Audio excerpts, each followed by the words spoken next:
extend my respect to other people that make it possible. I have some good news for all of us. Our Victorian organisation has become legal, and we're now called BPD Community Victoria Limited. We will continue this good work that we began this year, and we'll hear more of this in the next newsletter. So that should be out very soon. In the meantime, if you've got any questions, there might be some of us around who can ask some questions too. So there's Scott Hick and Diane Zimora. Bernadette O'Connor. Bernadette's running late. Yeah, and of course Barb. And so if you've got any questions, please ask them. So tonight, I guess we're really privileged to have some great speakers. First of all, we've got Alan. My name is open tonight, and really, I guess, just to begin tonight's proceedings. And Alan is my boss, and he's the general manager of Inner South Community Health Service. So that's the health service for this local area, but I guess we have sites in Lambs, Mitford Street, St Kilda, Inkerman Street, and now also in Parktown. And I guess with that, Alan comes with a lot of experience in mental health, but also oversees drug alcohol programs down in Melbourne. So I'm going to pass it to him so he can explain a little bit about the service provides, but also how people can access services in this region, but also wider, I guess, with the health setting, particularly for clients with consumers and carers.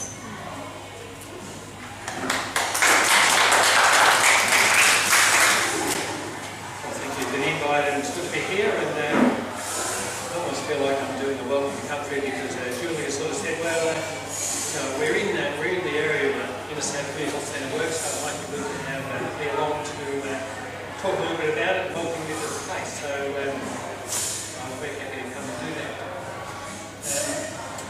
Port Melbourne's a place of great significance to us at Inner South. In fact, we're actually in the middle of a 5-year community development project in Port Melbourne. So it's an area we do a lot of work in, it's an area we have a lot of interest in, it's an area that we know a lot of people in, and so it's good to be here tonight meeting with all of you.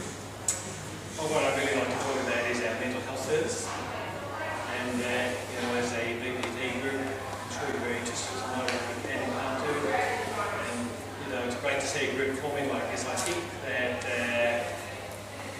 groups that form, which have a particular focus around the needs and care of the people who want to use services, have a lot to. I think they're very beneficial to people who are in the groups. I think they're very beneficial in terms of actually helping the agenda move, because sometimes service providers aren't very good at helping move the agenda. We see things from our perspective sometimes, which is not the perspective that you see things from, and we need both those perspectives. In fact, before I came to Inner South, I worked with the carers of people on drug and alcohol issues, so I was with an organisation called Family Drug Help, and I was there for about 7 years, and our focus was purely to both advocate for the needs of family members and to provide support and services to them. So it's an area I have a lot of experience in, have a lot of interest in, and I have a long-term commitment to that. And it's something I brought to Inner South when I came. But what do we do in Inner South is probably a really important question, and I don't know whether you're aware that mental health services, state-run mental health services, or community-based state-run mental health services in Victoria have been through significant change. Are people aware of that change that's gone on over the last 12 months? Okay, so up until 12 months ago, there was a lot of community-based mental health services, and the government here decided to reform the whole system basically, and an important part of that reform, one of the important drivers for that reform was try and make it easy to access services. And for people in this region we work in, we now work in 5 municipalities of Kingston, Bayside, Stonnington, Port Phillip and Glen Eira. There was probably about 8 or 9 mental health services, and so if someone needed to use a mental health service, they had to find their way around all of them and decide what was best for them, where there was a vacancy, where there was the right support, what suited their family member or themselves, and could they get in there. And so part of the feedback that the government had been getting for a long time was that's a very confusing and difficult system for someone who doesn't understand how it works and doesn't know how to access it. And so the government decided to do two things. They decided they would reduce the number of services. They, in theory, were reducing the amount of services available, but they're reducing the number of people providing services, and they're also creating one point of intake into all the services in an area. So we now have what we call a central intake system. And so that means that there is just one point. There is, in fact, I think there's only about 5 points across Victoria for people to access mental health services anywhere in Victoria. That has been a little bit tricky and complex for people who knew the service system well and had been using it for a long time, having to go through, if you like, a different doorway and find their way through that. But hopefully in the longer run, for people who are not currently accessing services, it will actually simplify it for them. They can make contact with one point, they can find out a bit about services, they can have some initial assessment and get referred to what will hopefully be a service who both can meet their needs, is in their geographic region and has vacancy. And if it works like that in the long run, it'll be very good. If any of you have been trying to use it over the last, it started on the 1st of August, it has been a little difficult, a little slow, not quite producing the quality that we would like. But all of us who are involved in service provision and those people involved in providing those central intakes are working to make them effective and efficient, and hopefully we will get there in the short term. So it does mean that you no longer come through us to get into our service. And it's the same for any of the community-based mental health services, wherever you come from, and I'm assuming you're from quite a broad part of Melbourne anyway. And so for any service, for any area you live, the access point is through the central intake and not through the service itself. And really the simple way, if you want to access service, you want to access the central intake, it's really just a matter of Googling central intake or community-based mental health services Victoria, and you will very easily find those numbers. What do community-based mental health services provide? We as a service, we have a staff of about 25 people, Julie is one. They're all highly qualified and skilled people that travel on and really offer support to anyone who uses their services. They're all qualified social workers, psychiatric nurses, or occupational therapists. They all have a lot of experience in working in mental health, and their role is to really provide the services that you or your family member needs to manage your life well. So the role covers some of the basics, some of the stuff that the clinical services do, particularly around helping you manage your medication, helping you manage your response to situations. But it also is about, learning or engaging in the community more. It's about thinking about moving towards work. It's about better engaging with families. It can cover a whole broad range of things depending on what it is you need to achieve or your family member needs to achieve. And the focus or the way we work is also about saying we're here to work with the person who's booked with our service, and we're also here to work with the family.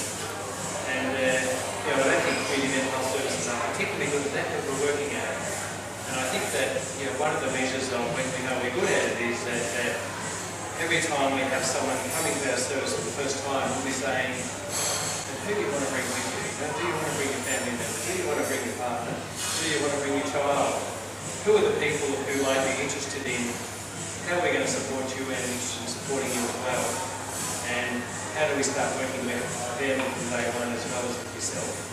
And when we're doing that, then we're probably going to work with families. Until we do that, we probably haven't quite got it. And unfortunately, the way we're funded is very much around the work we do with the person who is actually booked with our service.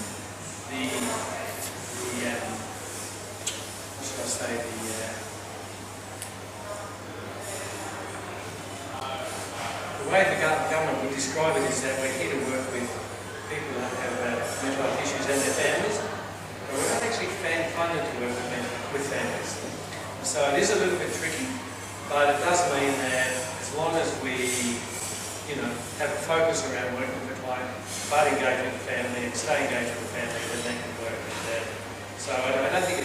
us, but I don't think it's a cost for us either. So it is a focus of our work.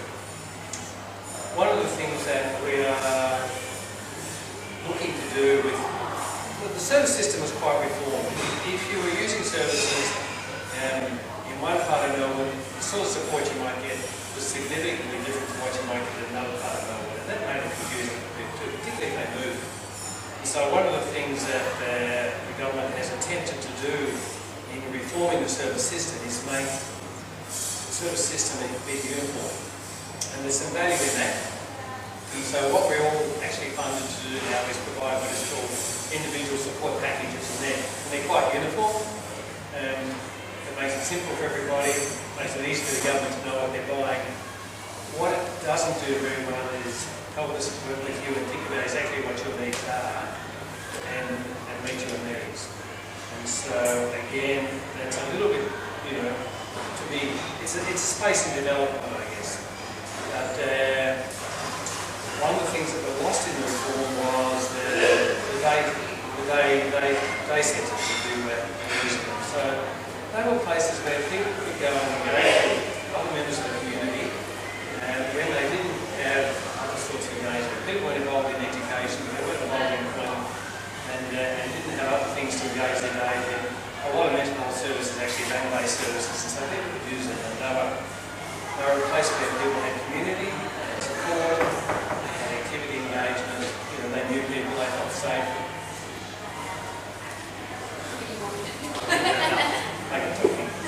And we've lost those.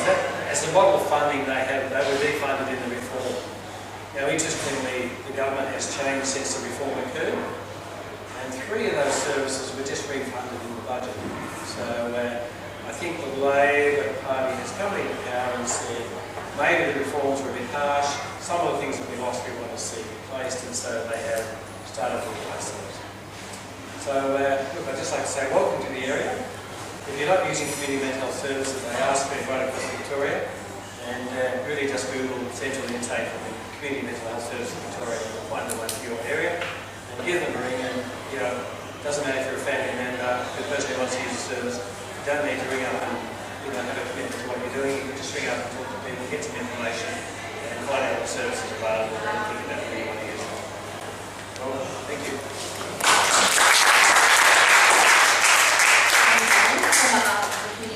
So thank you for everything tonight. Thank you very much. No worries, thanks very much. All right, we're going to leave. We're going to attend that day. Good to meet you all. You'll stand that way? Yeah. Yeah, good luck. So tonight we're really lucky to have Dr. Louise McCutcheon here tonight, and she's really passionate about BPD. She's a joint founder of the HIGHT Clinic, which stands for HIGHT and Helping Young People Early program, which runs through Origin Youth Services. HIGHT is an evidence-based early intervention program for BPD, and it's been operating now for 12 years. Dr. McCutcheon is a clinical psychologist and the senior program manager who has the skills and knowledge within the skills and knowledge division of Origin, which is part of the National Centre of Excellence in Youth Mental Health at the University of Melbourne.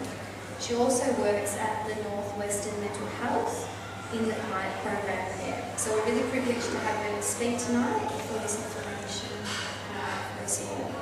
Dr. McCutcheon has sound knowledge and understanding of illness and what treatments are successful in this area. So she's going to talk about their program and I guess what works. So I'll hand it over.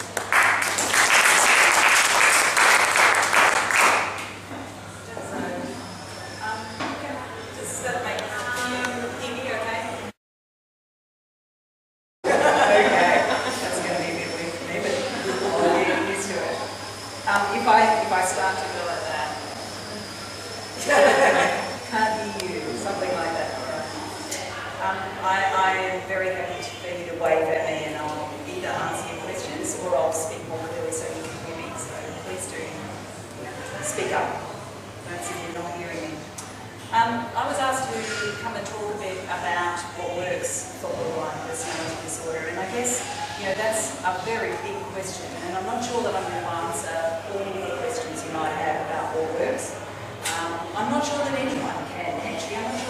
know that yet, but we're certainly getting closer to being able to describe the sorts of things that work. So hopefully I'll be able to give you a bit of an update anyway. So I guess the place to start is that personality disorder arises from a complex interaction between genetic determinants and developmental processes, and it's affected by all the life events, particularly the adverse life events that we experience, and the manifestations of the disorder. Why it's a problem is that it presents as difficulties across a whole range of areas of life. And that's really one of the fundamental difficulties with personality disorder, that it's a complex problem.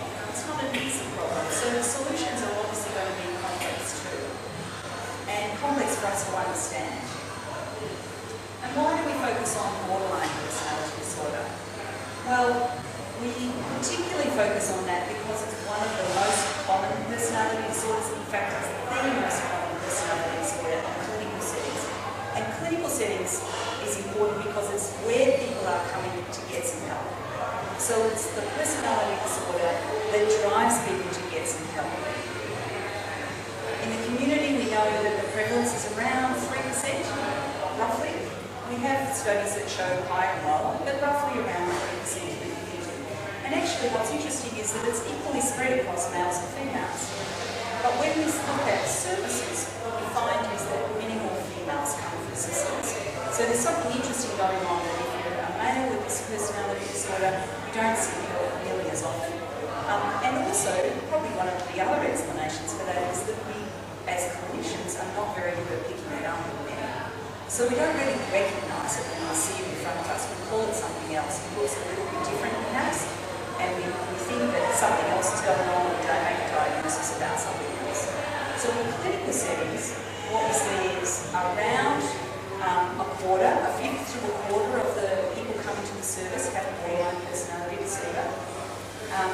If we look at an inpatient unit, the rates will be even higher, and sometimes in some inpatient units, it's almost half the patients have borderline personality disorder. And we see that females are 70 to 80% of the people who are coming and asking for help. So the picture in the community is a little bit different than what comes to the clinical services, and that's important because our treatments then need to address the people coming for treatment, but we also notice that in our research we don't know as much about males presenting with borderline personality disorder. So that's an area that we need to look out for, and we need to actually think about researching better. Now, why do we focus on borderline personality disorder? Why are people coming to our services asking for help? Well, because it's one of the most serious mental health conditions that you can have, particularly if you have a really chronic version of it. So there's quite a range. You can have a little bit of borderline personality disorder, just a couple of features, even one feature. You can have it for a short period of time, but you can also have quite a serious version of the disorder, where maybe you have a lot of features of borderline personality disorder. It can be really very complex. So there's a lot of range. If you have a more chronic version of it, then what we see is that the suicide rate is really quite high. It's one of the highest suicide rates in a mental illness. It's not the highest, but it's very similar to psychosis. And we take that very seriously. We call that a serious mental health problem. So we can see that it's similarly serious from that point of view.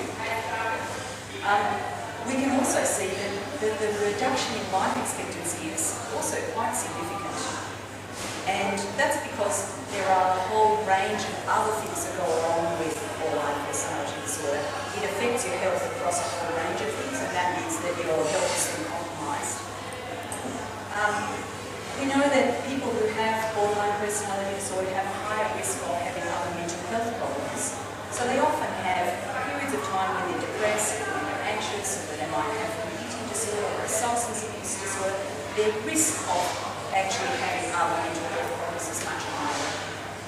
And we know also that your risk of having another personality disorder is higher than someone who doesn't have a personality disorder.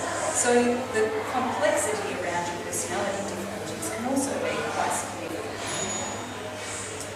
I've said that there's an increased risk of physical health problems, and then we've got a whole range of social problems which come from having difficulty with difficulty with relationships, difficulty with managing emotions, difficulty with getting on and developing life skills.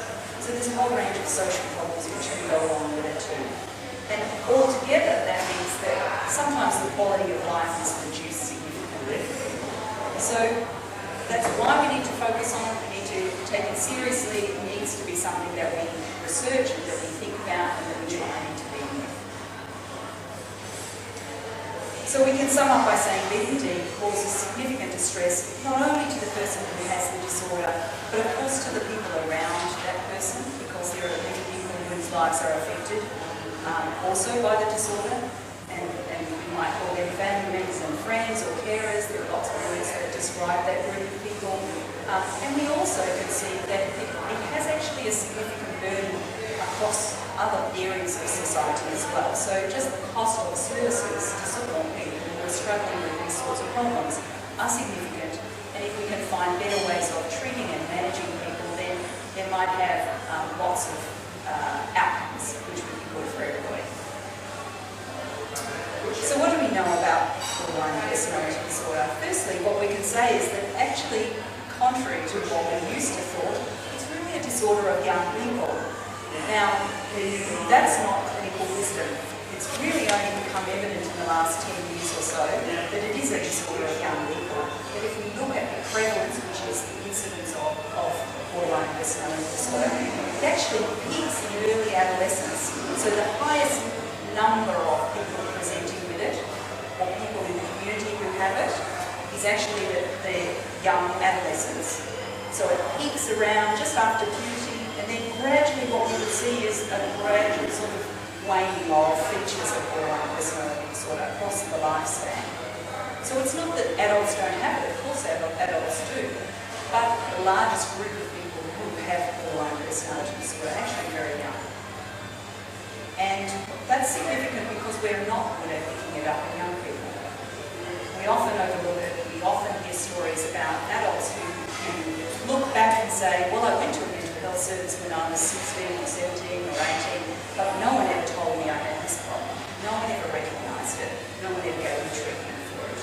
So what we're starting to see is that we need to be looking in a different place if we're really going to turn the problem around. Now that doesn't help the people who've had it for a while, and there's many, obviously things we need to do to think about how to manage better with the people who already have it, but it does mean that we need to focus our attention on early sort of age groups. So if we think about that rise in prevalence in young adolescents, and then a gradual sort of tapering off as people get older, what we're looking for there is the whole lifespan. And so people might grow out of it in 5 years or 3 years or something like that. If we look at adolescents, it's quite possible that people will grow out of it before they become adults. But then there'll be a small group of people who go on to have borderline personality disorder for many years. And they're the ones who are going to have the most difficulties in life. So I guess I've already said this, that many young people with borderline features seek help in their later adolescence or early adulthood, but often the diagnosis of BPD is not made at that time. In fact, we could even say it's actively discouraged, that our services are set up, and this is gradually, slowly changing, but really it's slowly changing. That we're getting a little bit more used to the idea of recognising it in adolescence, but there's still many people who are not happy about that idea and feel uncomfortable about it. And the difficulty with that is that if we don't make a diagnosis and if we don't recognise or detect that they might have this cluster of problems, then we don't offer them treatment for that cluster of problems. And so we're giving them treatment for other problems potentially, and that might be a problem. So early intervention, particularly for BPD, is still seen to be controversial, and I speak a lot about this problem, both nationally and internationally, and I still go to places where people say, I'm not allowed to make that diagnosis. my consultant psychiatrist says we can't. And even though there are guidelines around that very clearly say we should be making the diagnosis even for people under 18, there are still people who feel very strongly about that, and I want to talk a little bit more about that. So many clinicians worry about the risks associated with the diagnosis of BPD in young people. And this is just a learning cartoon. Oh darling, what a pity, I think you're interesting. Personality has just been classified as a personality disorder. So my point here really is that we worry about overly pathologising people, making a problem when there maybe isn't one. And there are many people who want to question, is what we are seeing just normal adolescence? And should we really be making diagnoses of serious mental health problems when it's just a bit of adolescence and maybe they'll grow out of it quickly? And I guess what we want to say is that we don't recommend that people make the diagnosis lightly. That actually it's a serious issue and we should do it carefully and thoughtfully. And we shouldn't do it, for example, if it's going to lead to poor treatment or even rejection from services, which you sometimes hear about. So we shouldn't do it in those sort of situations. But that shouldn't be the case in Victoria. We have Spectrum, a statewide service specifically set up over 10 years ago to treat personality disorder, to inform us about how to work with personality disorder. So really there's not a lot of legitimate argument to say that we should be rejecting people with personality disorder from our services. We have guidelines in Australia that say we shouldn't be doing it. So I think that although that is a legitimate concern, we need to take it seriously. I guess what I'm also saying is it would be pretty hard to argue that it's just about over-apologising. We do need to do it to take it seriously. And we shouldn't be over-apologising. So really one of the biggest fears is that of stigma. That most people who are concerned about making a diagnosis in young people are concerned because of the stigma. What happens if people have a label that then draws discrimination or prejudice? And the problem with that is that we have clear guidelines that state that we shouldn't be discriminating, that we should be, that BPD is a legitimate mental health problem that deserves treatment. And that's in our Australian guidelines. It's principle number 48. So we have a clear direction across Australia that BPD is a legitimate mental health problem that deserves treatment. I guess the other thing that I would like to say is that one of the interesting things about stigma associated particularly with borderline personality disorder is that it's actually primarily professionals that stigmatise people with this problem. That if you go and ask people in the community, most of the time they don't really know much about it. They may or may not have heard of it before, but they don't really know what it's associated with or why it would be seen as difficult or challenging or any of those negative words that you sometimes hear. So the kinds of work that we need to do is to actually work with professionals about this particular cluster of problems and how we can work more effectively. We need to think about why people are stigmatising people with borderline personality disorder. Another concern is that patients might self-stigmatise themselves. No, they might stigmatise themselves. And that really is referring to the idea that if you have a label and you think that this is a bad thing to have, that borderline personality disorder means that my life options are limited, that then I might actually limit myself. And that can happen. That's a legitimate concern. So I guess what we see is that well-intentioned clinicians, so primarily they're concerned about stigma, so their intentions are good. But what happens is they deliberately avoid the label, they avoid making a diagnosis, and that means that then they actually are perpetuating the negative stereotypes. And we do hear from young people about times when they've had a conversation with a clinician and they've said, maybe I have this, I Googled it, I think maybe this is the problem or the description of the problem. And people say, oh no, you can't have that, you don't make the diagnosis, it's a very bad thing to have. So we do sometimes hear those things, and what we need to do is to change the way we think about the label. So we talked about perpetuating negative stereotypes. The other concern is that if we don't use the label or we don't make the diagnosis, then we risk not allowing somebody access to the appropriate treatments. And it also increases the likelihood of inappropriate interventions, and that's another concern. So if we hold the cluster of problems that are borderline personality disorder, bipolar disorder, for example, then we would be pulled into thinking about giving people inappropriate medications, and that comes with side effects and all sorts of things. So there are complications of making a diagnosis or something else. And the other concern that we have is that we might attract more iatrogenic harm to occur. And what we mean by that is harm from the system. So if we don't give people appropriate care and appropriate treatment, what happens is that sometimes they bounce around the system and they end up being treated in a way that actually perpetuates the problems and makes them worse. We don't want that. So, just coming back to what am I talking about, another thing that we've been able to look at from the recent research is the idea that we've got much more information now about the sorts of treatments that are available. And I guess the question is it good news or bad? So I thought I'd go through this a little bit for you. What we do know after quite a lot of research over the last 2 decades is that personality disorder is not nearly as fixed as we thought. We used to think once you got into your late teens or 20s that your personality was set, like concrete, and that you were going to be the same person from then on. What we actually know, or what we found out, is that we're all much more flexible than that. That we all have the opportunity to change a bit over our lifespan. And that's good news for most of us, because we've all got little aspects of ourselves which we'd quite like to change. If I'm going to be a shy person for the whole of my life, that's fairly limited.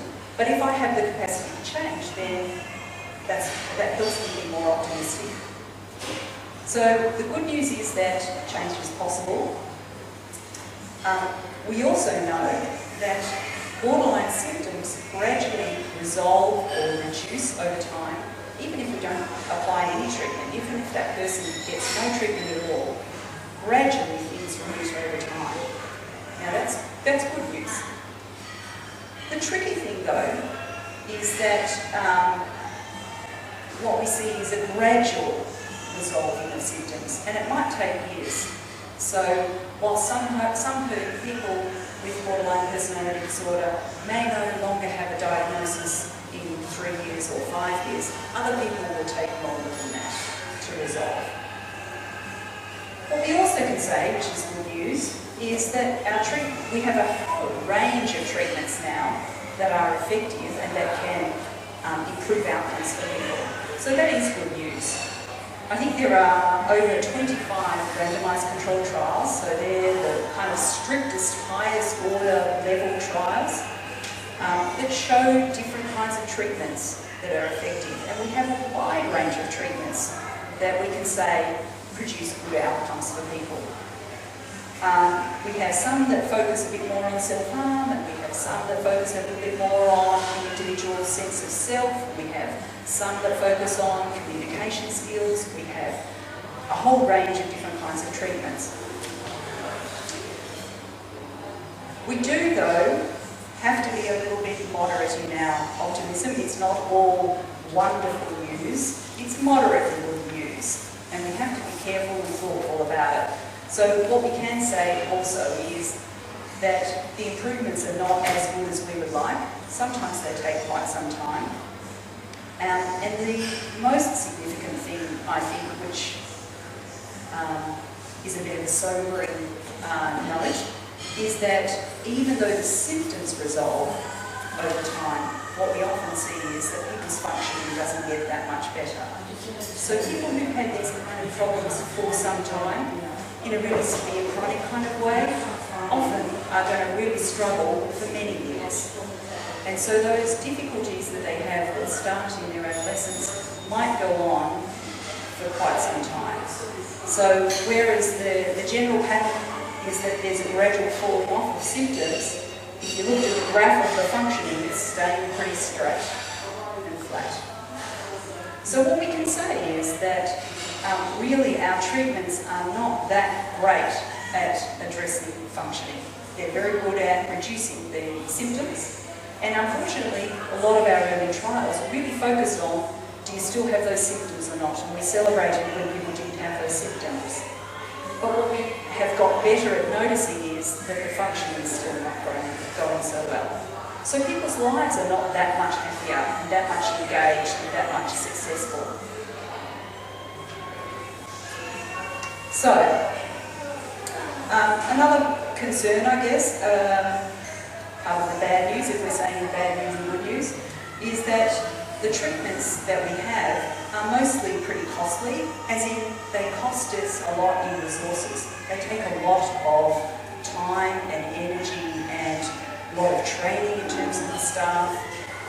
Often they're quite intensive in terms of the number of staff involved in the programs. And they're often intensive. So people might be engaged in individual therapy and family therapy and skills groups and all sorts of things all together. So they might be going multiple times a week. Now, sometimes that's good because they might not be doing anything much else. But in terms of resources, that's very intensive. And the problem with that is that it means that there's many fewer people can access those services. We might have only 10 places or 20 places in a program, whereas in that catchment area there might be thousands of people who actually will be eligible to go to that program. So the biggest problem with the specialised borderline personality disorder treatments is not that they aren't effective. We can say they do improve the outcomes for people. They don't yet address functioning very well. And the biggest problem with them is that they're costly, intensive, and not many people can access them. So what happens to all these other people? The majority of people with borderline personality disorder actually don't get any treatment. Or they get very minor treatment. They bounce in and out of emergency departments, for example. And they get, GP appointments and things like that, but they don't really get intensive treatment. Now, sometimes people don't want intensive treatment, and that's their choice.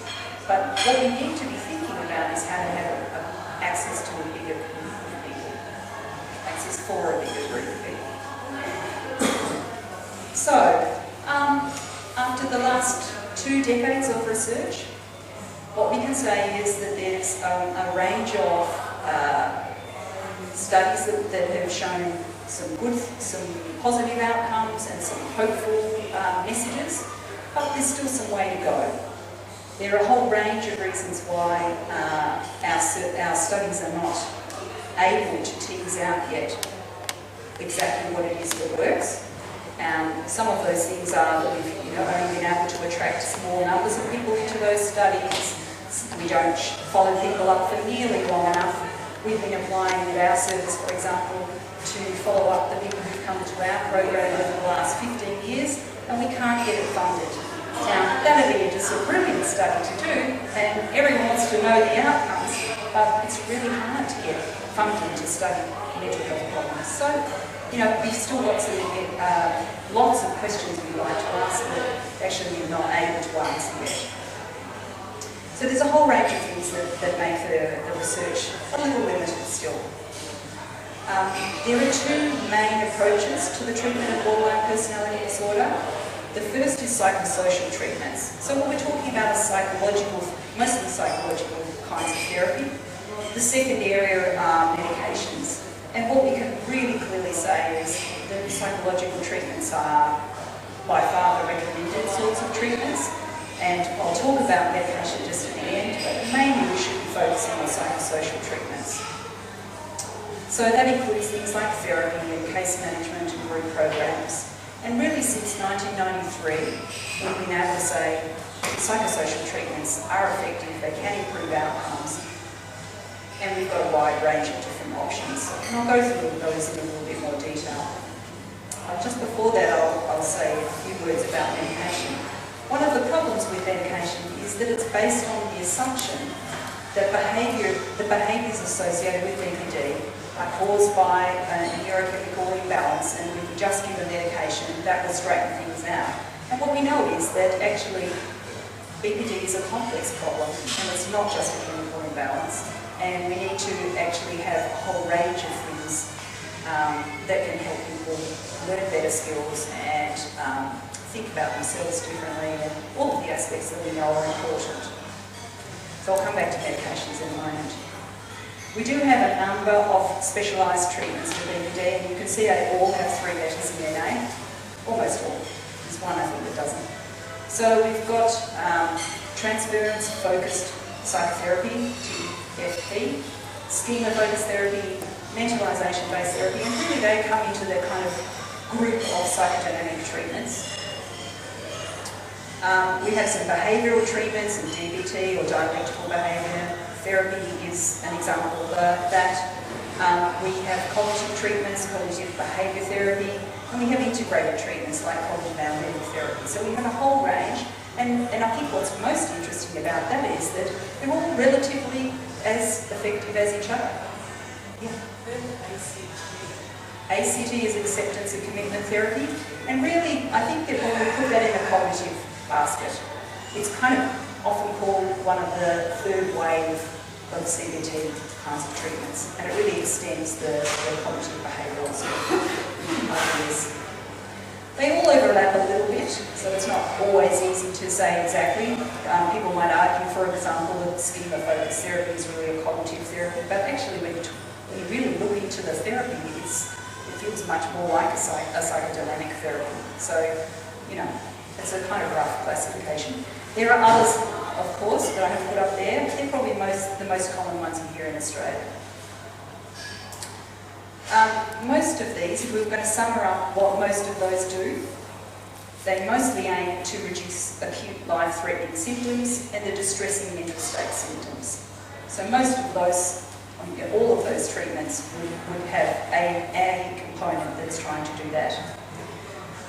Only some of them target practical issues, and I think that's one of the reasons perhaps why our treatments don't yet change the functioning of people, but we're really not very focused on that in most of our treatments. Some of them focus on identity and some on interpersonal interaction, but not all of them. And what's really interesting about that is that even the ones that don't actually have some good outcomes. So it's not really, we're not really sure why they all work. We can say that follow-up indicates that treatment aims to reduce acute symptoms are largely, treatment that aims to reduce acute symptoms, most of those aims are met. So mostly the acute symptoms reduce, but I guess what we can say at this point is that we're not sure that our treatments really target the kind of core features of personality and personality disorder. So maybe that's where we haven't really got to yet. And maybe that's why people's lives are not improved always that much. So mostly, if we were going to summarise the overall characteristics of these evidence-based specialised treatments, what we'd say is they're structured, manual-directed. So everybody in the team is doing the same thing. We can say that the treatment that person A gives is very, very similar to the treatment that person B gives, and that gives us some consistency there. So schema-focused therapy at one service should look like schema-based therapy at another service or within the team. Mostly, those treatments are aiming to encourage the person who has the problem to assume some sense of control of their lives. So it's not just the therapist is taking over, but mostly we're trying to encourage people to do better and to take control of their lives and to live more healthy lives and to make better choices. So that's called a sense of agency. We're trying to increase the sense of agency. Mostly therapists are attempting to help people make connections between the feelings and the experiences that they have and their actions. So we're trying to help people think and make better connections rather than just think that what they do has no consequences. We see that sometimes occurs and gets people into a lot of trouble. So we're trying to help people connect those things together. In the treatments that work, the therapists take an active role. So they're active, they're responsive, and they're validating. And validating is about acknowledging and being empathic. So understanding and being compassionate. It's also an essential feature of all of those treatments that work that you have supervision, that you discuss your cases, that you review them, that you think about the impact of this work, because sometimes it's challenging work, on you and how you react to people. So it's one of the most important things is that there's also some quality assurance and there's some supervision. And what we can say after all of those 25 randomised controlled trials is that there seems to be little indication that treatments that don't have those features are effective. So we have tried to look at or people have tried to deliver other kinds of treatments, but those ones don't seem to be as effective. But what we're now starting to question is, do we need those intensive specialised treatments for everybody? And are there other options? Because the majority of people don't get those treatments. So what we found when we look back is that the early comparison treatments from those studies were very variable. In fact, sometimes they were just no treatment at all. And if you compare a really highly structured, good quality treatment to pretty much nothing, it's not rocket science, you'll get an effect.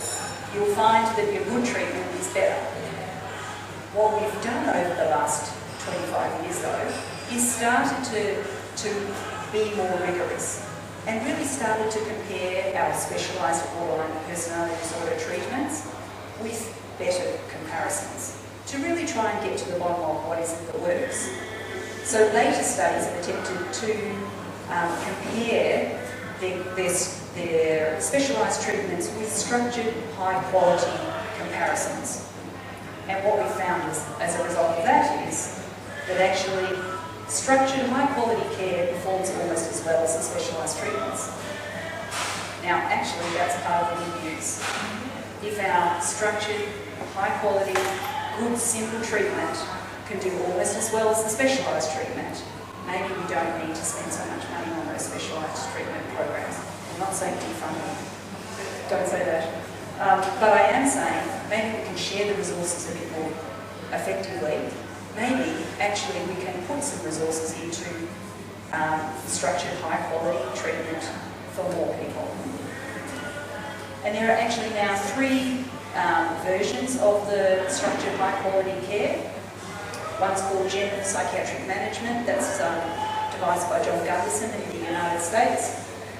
Structured Clinical Management is a treatment that's been devised by Tony Bateman and Roy Crowers.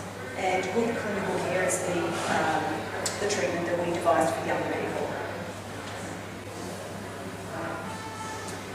So I think what I'm kind of starting to summarise with is that we need to have a system that's staged so that the large majority of people get access to the general kind of good quality, high quality, good structured treatments as much as we can.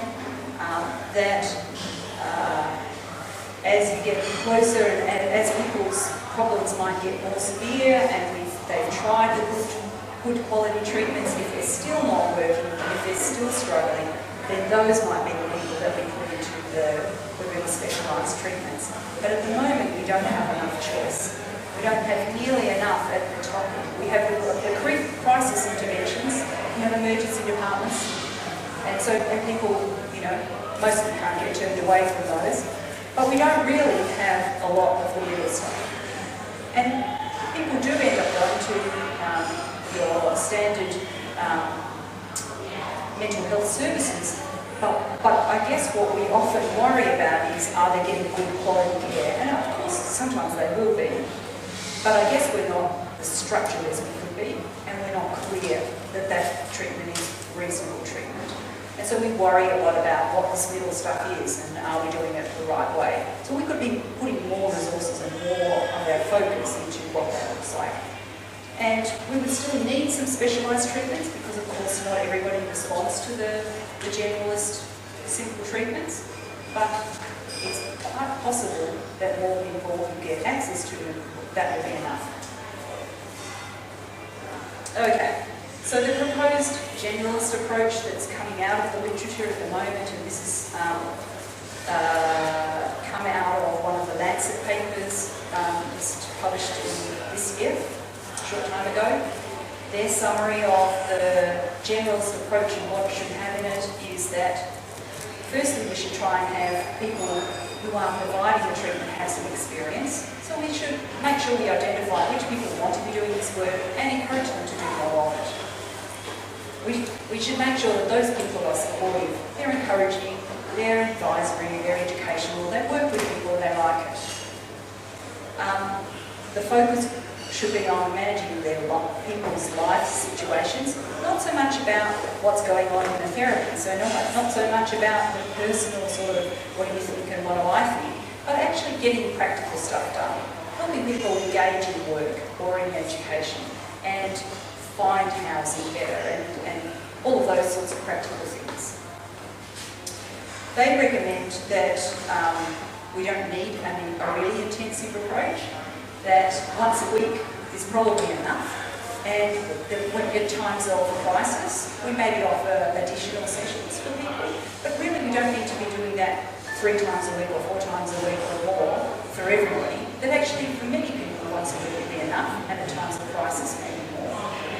Now, this is the generalist approach, so we're not expecting the people who are really, really struggling and have tried this and not found it helpful. Maybe they move into something else. This is for the majority, at least to try and see if it works. Another point that they make is that interruptions to treatment should be expected. Now often, what happens with specialised programs is that if you leave, you're dropped out, and you have to go right back to the very beginning again in the waiting list. So what they're saying is that maybe programs need to be more flexible. We need to be able to allow people to dip in and dip out, to do some work when they feel up for it, when they feel ready for it, and then let them go off and do whatever they need to do and then set them back as quickly as we can, because that's when you're motivated. Medication needs to be integrated into your treatment program, so we're really talking about being very thoughtful about medication and the use of medication. And I guess one of the big concerns with medication is that people, and I'm not a prescriber, so I can say this, but people who prescribe often do so when they're concerned about somebody and they don't really know what else to do. It's very easy to keep adding in more medications when you're not sure or when you're feeling really frustrated and you just don't know how to deal with the situation.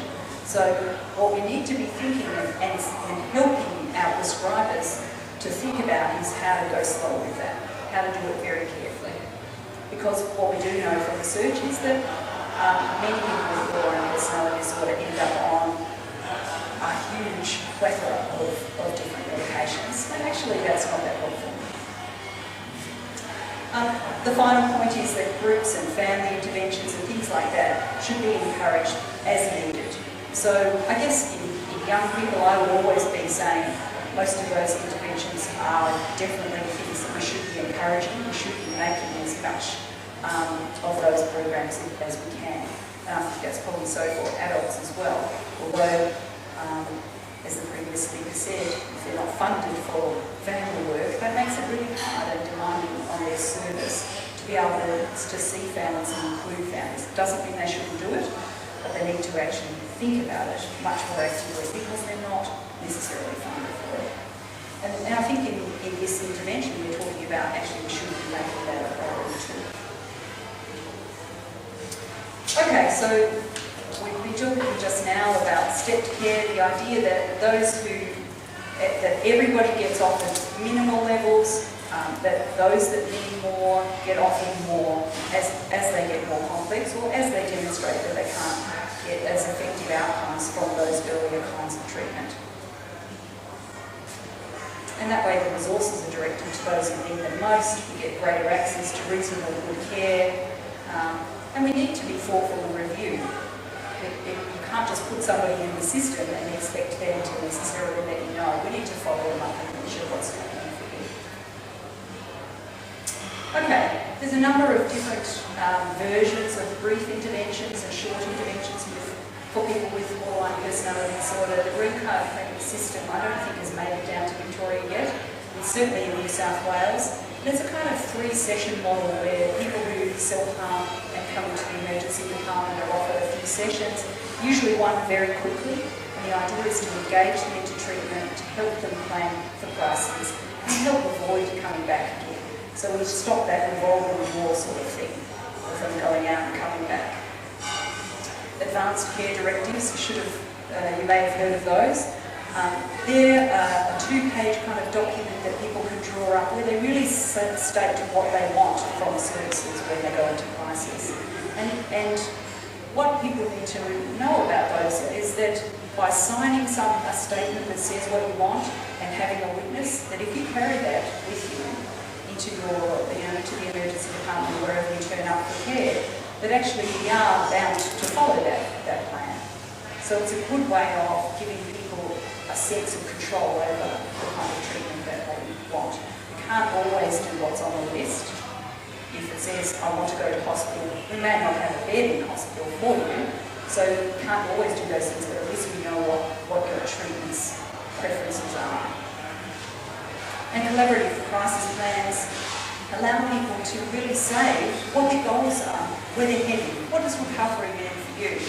And that's really important. Often we're not good as clinicians at really understanding what people want in their lives and the goals they want to work towards.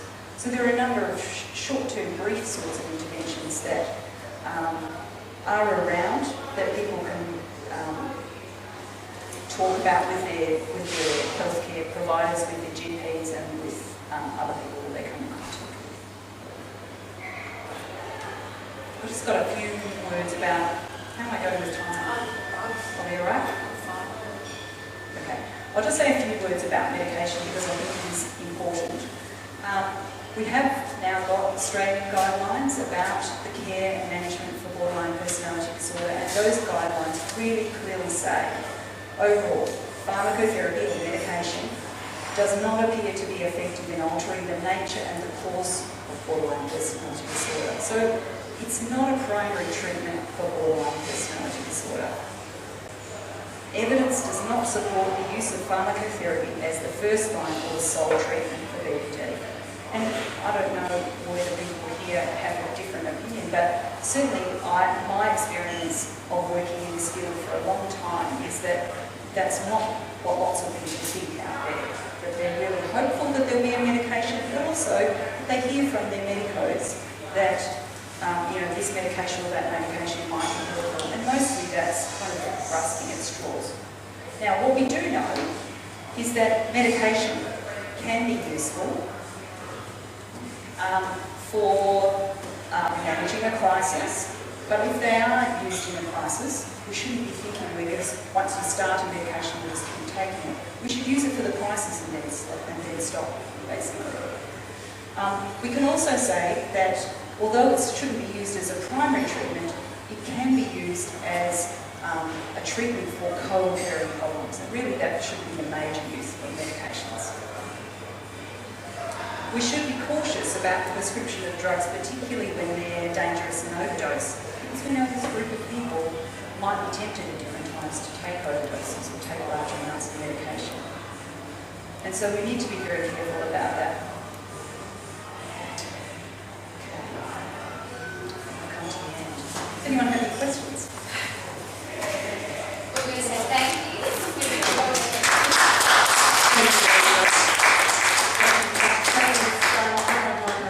I was totally riveted throughout that. It had me, and my head sort of spinning a bit, trying to, wow, what do we make of it all? So I'm hoping you've got some questions out there that you would like some answers to. Are there any questions? Yes, and I know there's been a lot spoken about and I know that there's been research into looking at brain chemistry. Has research been done on before and after treatment, whether you actually see evidence? Yeah. What I can say about the kind of scanning work is that it's really even more in its infancy. So one of the problems is that if we look at the brain scans of a group of patients and maybe they have BPD, for example, and we look at them compared to healthy normal controls, we go, oh, yeah, they're very different. That must be to do with the BPD. But actually, if you compare them with a group of patients that have depression and another group of patients that have anxiety, you find that everybody with mental health problems have brains that look a little bit different, because what happens is the effect of the mental health problem changes how your brain is. So I think you're right that there's some plasticity there. Just because you had one episode of major depression doesn't mean your brain's going to look different forever. But if you look at it while you're depressed, it's going to look different. And so what we don't know yet is what those differences look compared to other mental health problems, patients with other mental health problems. We know that they look different from normal healthy controls, but we don't really know what are the differences that are caused by BPD. What I can say is when we've scanned young people who are in their first couple of years of having these problems, that not so many of the problems you can see in that early time. Now, that probably indicates that some of those difficulties, some of those differences in the brain scans of adults with BPD who've had it for a long time are probably coming from having it for a long time, not just having BPD. So if you take overdoses for 20 years, your brain will start to look different. Yeah? So there are effects from having a disorder for a very long time, and some of that is showing up in those brain scans. So we can say some of the things look different. Certainly trauma. We know that trauma has a powerful kind of process in the body where you release hormones as if you have to run away from something terrible. You've had traumatic experiences, you get lots of adrenaline, you get lots of cortisol flowing around the brain, and the impact of that probably is significant, but we don't really know how yet. We know a bit of it, but we don't know enough. So it's just beginning to find out about that. Yeah. Any other questions? Do you have any suggestions, for example, if you believe that the psychiatrist of your daughter is overly, do you have any suggestions as to how to approach that? The question is, how do we work with a psychiatrist who we think may be over-medicating our loved one? So the first thing I would say is that having a coordinated team of people, the family, the relatives and friends, the treating team, the doctors, the case manager, everybody, the more coordinated you can all be, the better outcome for the patient. Yeah? So that's not rocket science, that's kind of obvious, but it's hard to do. In practice, it's hard to do. So my first thing would be, how can you work with them? So I would go back to that person and see if you can talk with them. You do have the right to ask for a second opinion.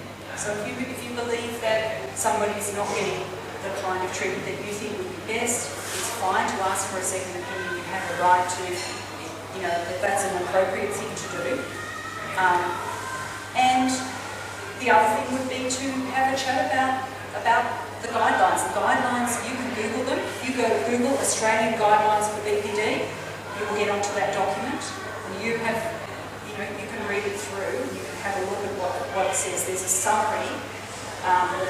Summary is still about 20 pages, but it's not 250 pages, so it's easy enough to read the summary. And I would invite you to talk with them if you can. Most people want to do the right thing. So we just need to find a way to word it so that we can work together. We like to work together. how do we do it? I'm worried about this. Could you explain why you think this is the best treatment? You know, I'm not sure that I'm following the plan or don't understand the rationale. Some people will be defensive, but I guess we have to try and particularly when the child is like 23 years and they don't really like to discuss. Yeah. And what you're saying about the overdosing is a big issue. If they keep using whatever. Yeah. We've had that situation quite a few times where Yes. too much is taken. Yes. I totally understand. It's a concern, and I think, you know, if you're feeling like people aren't listening to you, put it in writing. That would be the other thing. Write to the psychiatrist if they haven't got time to talk or something like that. We can't make people listen to us, but we can do our best to try and communicate with them. And I think staying open to trying to work together is probably the most helpful way to approach it. Good luck. The early diagnosis of overall personality disorder, perhaps not having that tag so early on, but would it be better to have an early diagnosis and start treating it rather than run for another year? I suppose, when do you make that diagnosis? When do you make a diagnosis of BPD, and is it better to make that diagnosis and having the decision made earlier rather than later? I'm glad you come to that conclusion because that's exactly what I wanted you to conclude. I hope it wasn't too shrouded in history because that's definitely what I think. The UK guidelines, or the NICE guidelines, this National Institute of Clinical Excellence, and the Australian guidelines both say that you can make the diagnosis validly and appropriately in anyone over 12. Now, I'm personally a little bit cautious in the 12 to 15-year-olds, so I'm careful about that, but I don't actually see people under 15. I work with 15 to 25-year-olds, so it's usually not a problem with me. But I do work with child and adolescent services, and they worry about the 12 to 15-year-olds, so I think we can be a little bit cautious there. What I think you have to do is make a careful diagnosis. So if you've seen behaviours going on for 2 years or more, then we can be fairly clear that there's a pattern. What we don't want to do is overly attribute someone's self-harm, for example, to being a personality disorder when it's really part of their major depression or their PTSD or their other problems. So self-harm is a very good example because it goes along with a whole range of mental health problems. It's not always an indicator of BPD. So clinicians need to be careful and they need to be thoughtful, but if they are, there's no reason why you can't make a careful diagnosis in a young person. So given the whole discussion with moving further to the UK, what is the period I think I should Yeah, well, that's a really good question.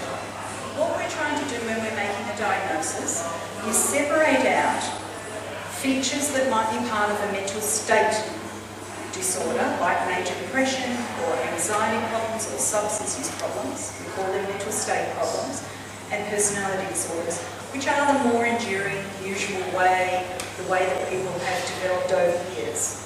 So if you're thinking about an adolescent, how many years do we need to see something going on in order to say this is the usual pattern for them? It's not just that they're depressed. They've been depressed for the last 6 months. It's not only arisen while they've been depressed, but it's actually the usual way they are. And so I would usually go for a 2-year period. That's pretty safe. That's pretty cautious. That's a long time. It is a long time. Absolutely. That's right. And so usually what we see though is that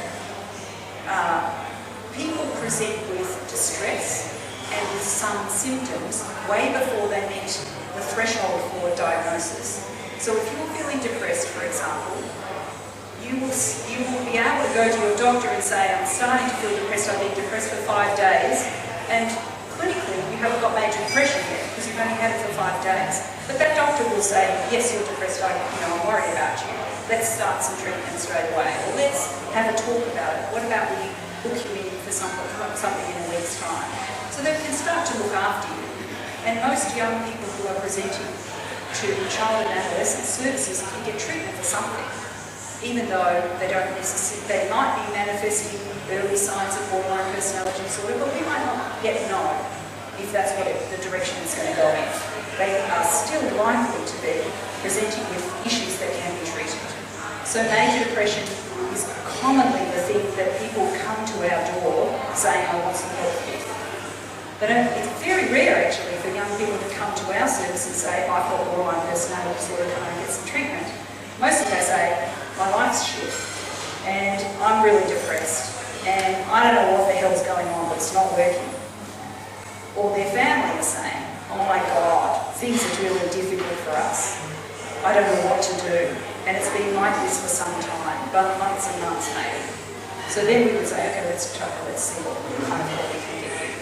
So I think, do we always need a diagnosis? Not necessarily. So we can start some treatment for something, and that's better than nothing. But I think after things have been going badly for 2 years or more, then we need to start calling a spade a spade. Does that make sense? Okay, good. Good. Yeah. Yes, hi. On this, sorry, I missed a bit on the short-term intervention. Yeah. But you were talking about, I think it was the middle short-term intervention that was a contract, if you like, when you're admitted into an emergency department. So you're talking about advanced directive statements? Yeah. Yep. Sorry. Yes, you can Google that. And really, anything that says, this is what I want to have happen when I go into crisis, and you sign it and you get a witness to sign it, and you say at the top, advanced directive or advanced statement, that's what you carry with you. And that would be taken on board in an emergency? As best people can. So if it's asking for a specific treatment that we can't deliver, then we can't do it. But if it's saying, for example, I don't want to be voluntarily admitted, then actually we would need to take that seriously. Now, I imagine, I haven't had an experience, I don't work in an emergency department, I haven't had an experience of someone coming in and giving me one of those and me thinking, oh no, I don't agree with that. So there might be a discussion about it if it's really controversial. And where do they come from? It's a bit like,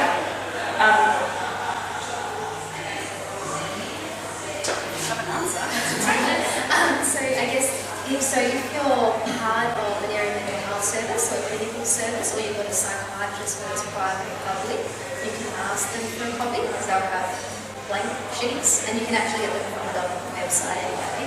But you do need a witness, so there needs to be a bit of an agreement as well. So sometimes it is a bit of a negotiation process, maybe with a psychiatrist or your clinical team. There are circumstances where the psychiatrist can still override the request, but the idea is that really people see the advanced statement sits in the hospital records, so whether it's ED or clinical services, and they try as best as they can to follow it. So it might even be really simple things that when I go into hospital, I want blood to mind my pet. So it can be stuff like that. It's trying to give people more control over what happens as much as possible. Or I'd like you to try all these treatments before you try an ECT and so. And physicians in emergency will respect document.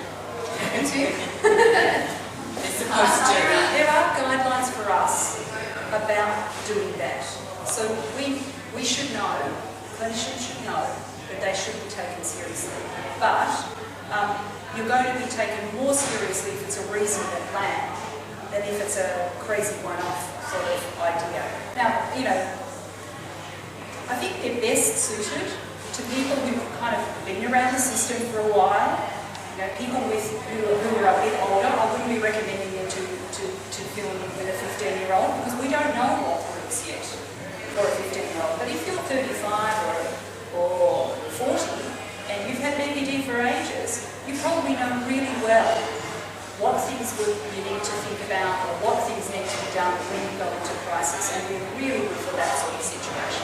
And I think, you know, the suggestion about what happens with my pets, who should be informed, you know, where do the keys go for my apartment, you know, all of those kinds of things, which people would really worry about.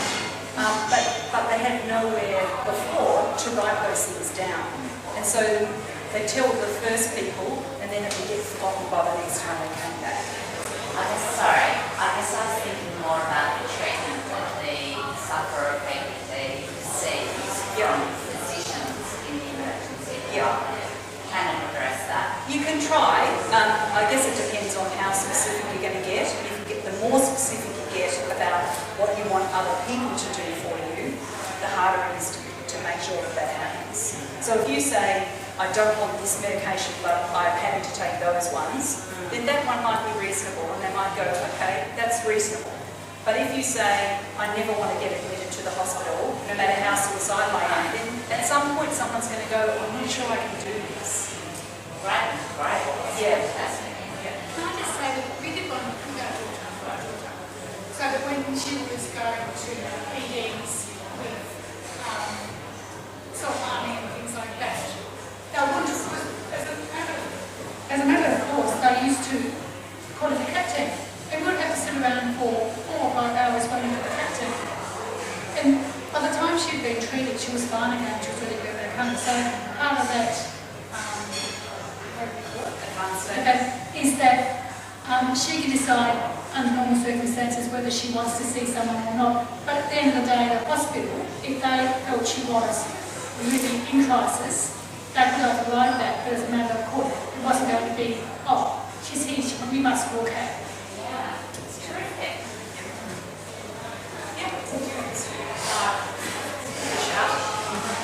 Is there any evidence of the benefits of DCT? I don't think they've done any research into that, but certainly there are people who've had BPD for some time and do end up finding DCT helpful. I worked with someone in another part of the service but who had BPD and had been really very, very unwell, been on the hospital board for a really long time, and we did try DCT and it was helpful. So it's not that it isn't helpful for everybody, it's just that you need to try out the things first. Yeah, it's, you know, reasonably invasive treatment, and I think there are other things that are less invasive to try first. Yeah. I was wondering why your cut-off is at 25. Oh, yeah. We would love it not to be. But every service is funded to do work with a particular group of people. And we were originally a part of the child and adolescent service, so our early, when I first joined the service, we worked with 15 to 18-year-olds. And then we merged with another service that was a youth early psychosis service. And in order to make it simpler for everybody, we increased our age range up to 25. And we really strongly believe that that's a helpful thing. Our cut-off at 18 is not very helpful for many people. I think 25 is, it's always going to be a little bit of a tricky thing whenever you have the cut-off. But I think on the whole, 25-year-olds are ready to move into an adult service, much more so than 18-year-olds were. So what issue have you come across with 18-year-olds going across to adult services? We don't do that anymore. Yes, but we keep that.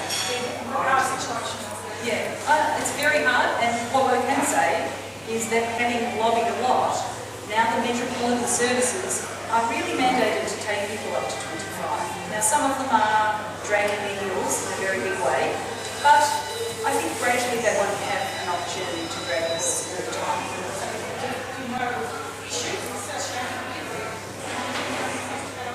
Yeah, it's very hard. Well, I think mainly the issues are that people at the age of 18 are not always that mature, and adult services tend to have a pretty kind of limited definition of the kinds of mental health problems that they see, and BPD is a good example of one that doesn't fit in very well. But things like major depression and anxiety and all of those other problems don't get seen in adult. And mental health services very often already. So I think there's lots of problems that we treat in child and adolescent that are not treated in adult services, and then where do those people go? So that's the biggest problem. Yeah. We'd like to, take everybody, but we'd like to have tribe service in every location too, but we need to level it. We really just want to say thank you to Louise. I might just give a round of applause because that was a great that we know that do work as well, and looking at some options. And thank you, I guess, on behalf of the community here, but also on behalf of all those people I know that you've touched their lives as well. So thank you.